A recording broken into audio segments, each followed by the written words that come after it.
Now in this video we will be talking about the exceptions to the law of demand.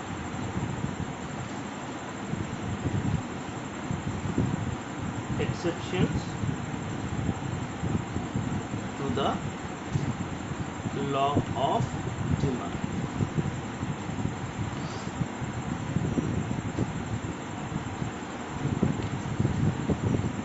Now what do we understand by the term exceptions to the law of demand?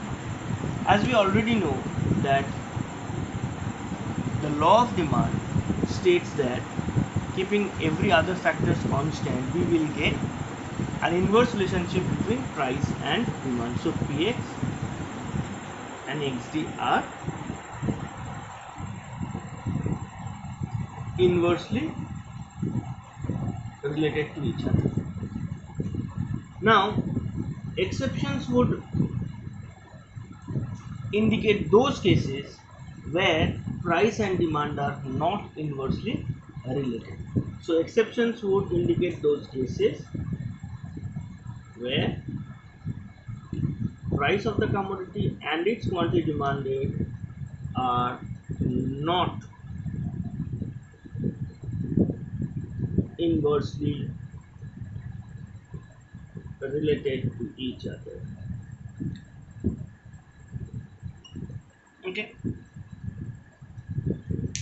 so we will study all those cases where price and demand are not inversely related to each other. Now it may so happen that that Px and Xd are positively related to each other, or it may so happen that with the change in price, whether it is increasing or decreasing, demand for the commodity is unchanged. So in both these cases we are finding that price and demand are not inversely related.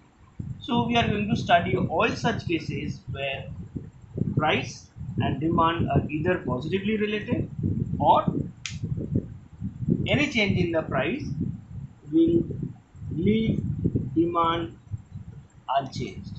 Okay.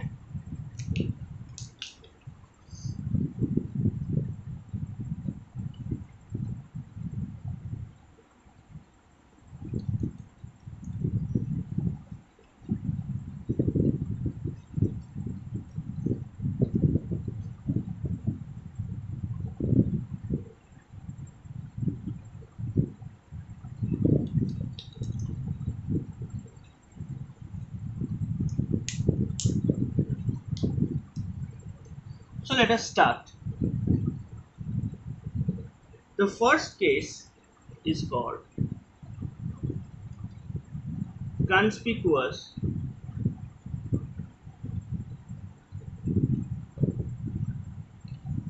consumption.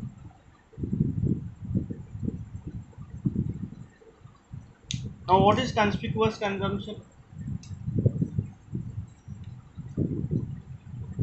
Well, there are certain goods that act like, or that act as a status symbol. There are certain expensive items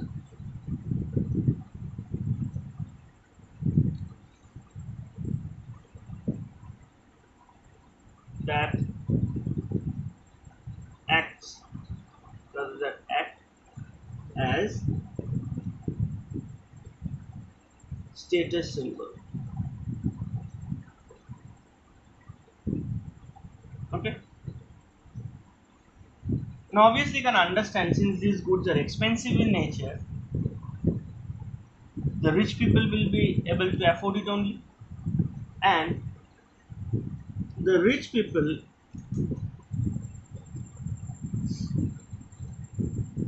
will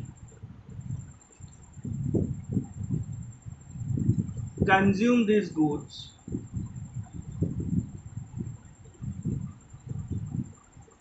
to show off to other people. So these goods are basically used by the rich people to show off.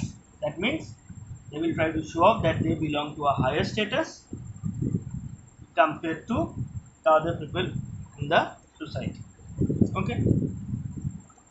So goods of this type can be termed as conspicuous consumption.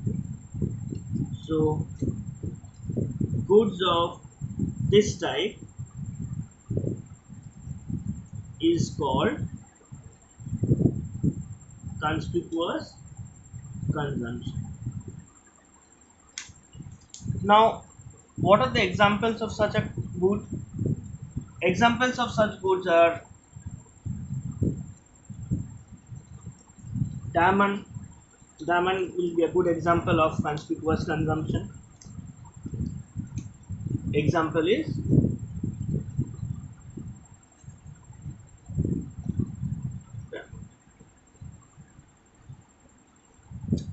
now how price and demand for a conspicuous good is not inversely related. Understand? Well, if the price of a conspicuous good, well, let us suppose that here X is a conspicuous good. So if price of X goes up, that means the rich people will have more satisfaction in showing it off to the other people of the society. So rich people will have more satisfaction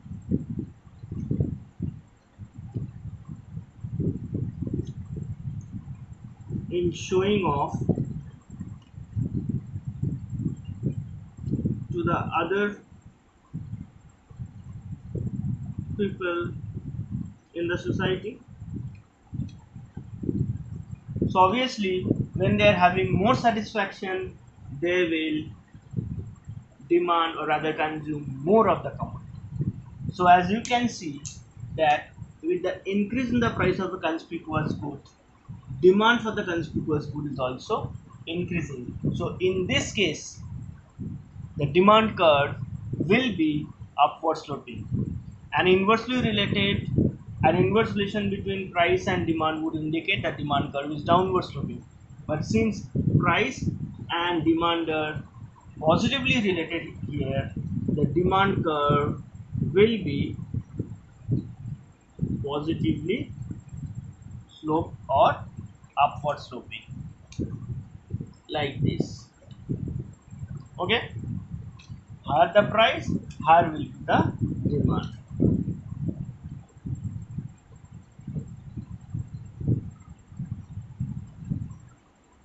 See, as price goes up, demand is also increasing.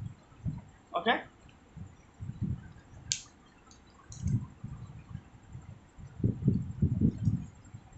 Next is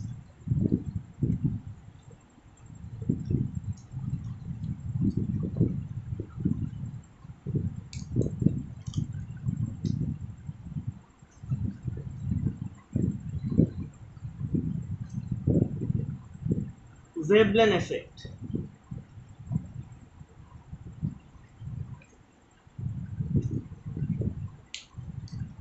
Veblen effect. What is Veblen effect? Well, here at times the consumers try to judge the quality of a product by its price. Consumers at times try to judge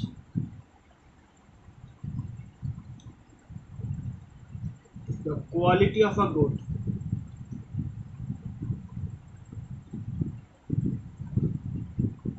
by its price. Okay. In such a case, higher the price, higher will be the quality. That means better will be the quality of the good.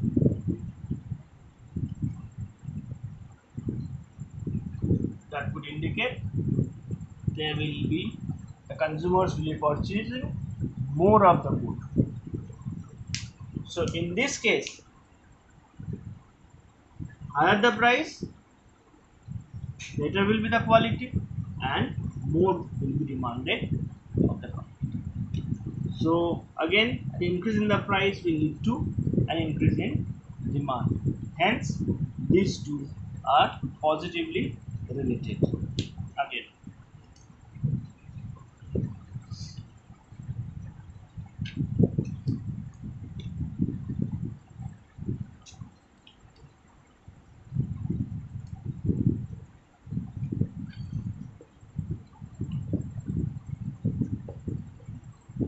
next is third case.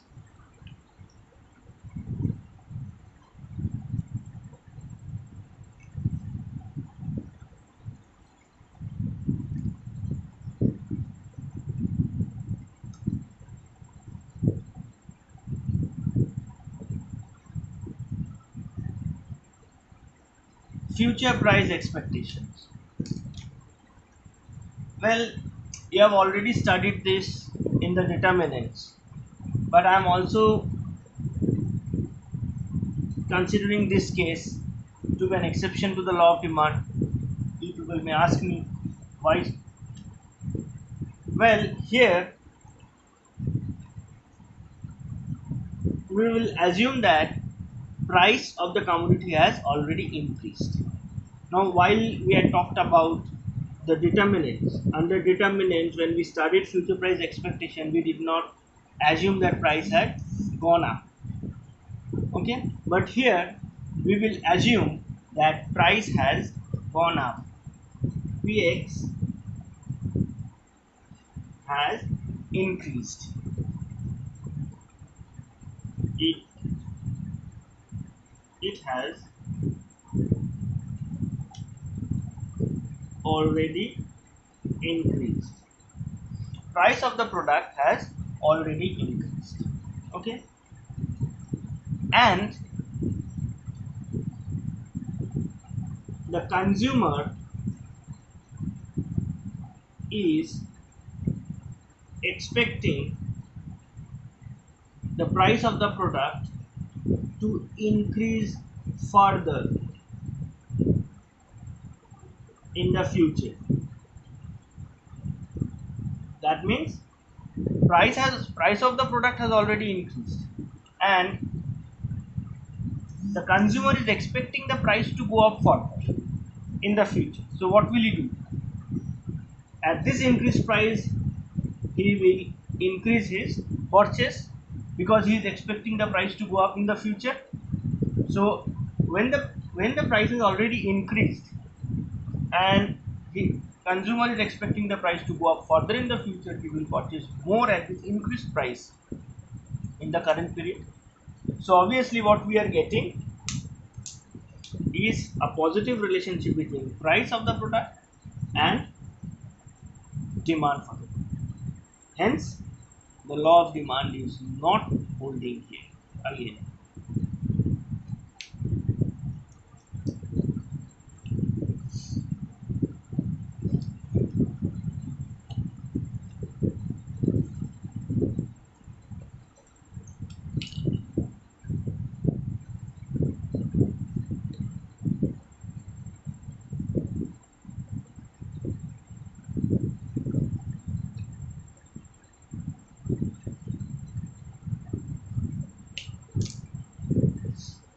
Well, point number 4 is emergencies.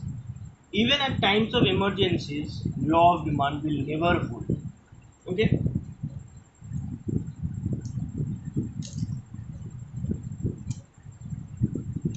In case of emergencies like at times of war, Even nowadays, people are suffering due to the lockdown, due to the outbreak of coronavirus. Lockdown due to the outbreak of coronavirus, etc. So, times like these will be referred to as emergencies. Now, in such cases, the consumers would tend to behave in an abnormal manner because all the consumers now are expecting shortage of goods. Consumers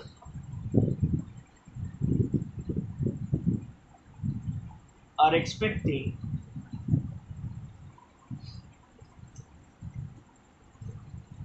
shortage of goods.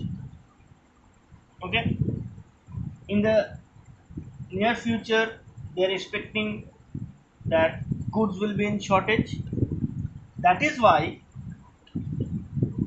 they will try to pile up their stock even at a higher price. So they will try to hoard or rather pile up their stock, pile up their stock even at higher prices. Hence, here as well, what we are finding is that the increase in the price of the commodity, demand for the commodity has gone up because the consumers are expecting shortage of goods in the very near future. That is why they will purchase more of the commodities even at higher prices. They will increase their purchase even at higher prices so that they do not suffer due to shortage of goods. Okay.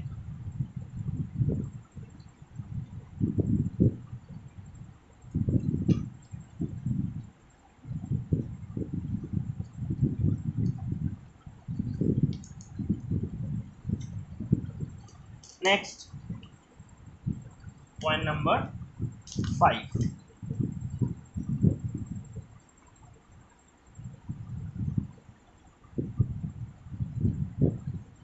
Occupying an insignificant portion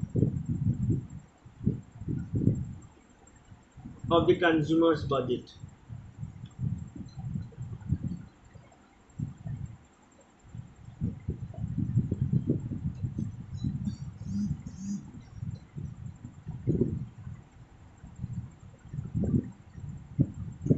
Occupying an insignificant portion of the consumer's budget. Let us take the example of salt. What is the price of salt? It is say 20 rupees. Now, let us suppose that the consumer's income of the consumer is say 20k. That is 20,000. Now, if the income of the consumer is 20,000, or rather, if you consider even 10,000 as well, rupees 20 is a negligible portion of this income. So, in this case, even if the price of salt increases, say to from 20 rupees to 21 or even say 22, it does not matter to the consumer because it is occupying a very small portion of the consumer's budget. So even if the price of salt goes up, demand for salt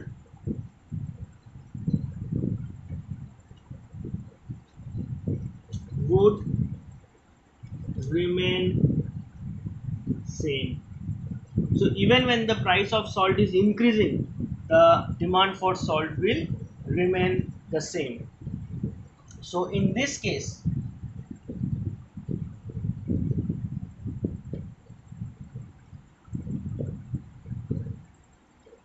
the demand curve will be vertical. On the vertical axis, we are measuring price of salt, and here quantity of salt demanded. Quantity of salt demanded, and we will get a vertical demand curve. See, even when the price is increasing, P1, P2, even when the price of the commodity is increasing, demand is still at OX1. Okay.